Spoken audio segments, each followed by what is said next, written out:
And we're moving on to global update. Taiwan will not bow to pressure from China and will defend its democratic way of life. Meanwhile, Iraqis cast ballots on Sunday for a new parliament in a vote boycotted by the many of the young activists.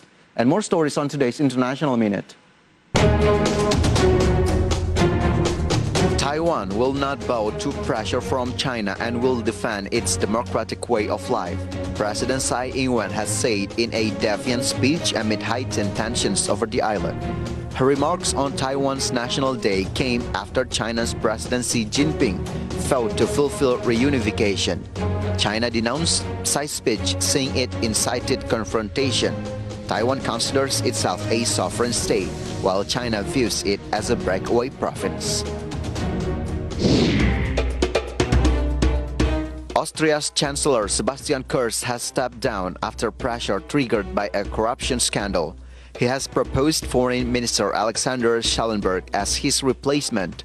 Mr. Kurz and 9 others were placed under investigation after raids at a number of locations linked to his Conservative People's Party.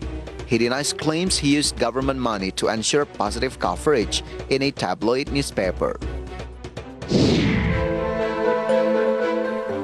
Power has been restored in Lebanon, officials say, after a 24-hour shutdown of the country's energy supply.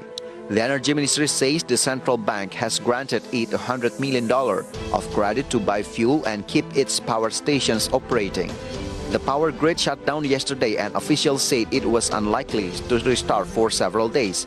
For the past 18 months, Lebanon has endured an economic crisis, an extreme fuel shortage. That crisis has left half its population in poverty, crippled its currency, and sparked major demonstrations against politicians.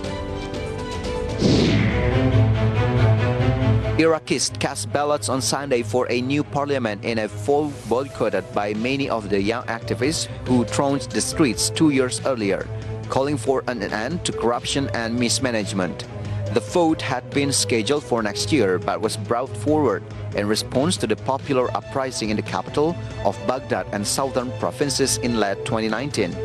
Tens of thousands of people took part in the mass protest and were met by security forces firing live ammunition and tear gas. IDX Channel reports.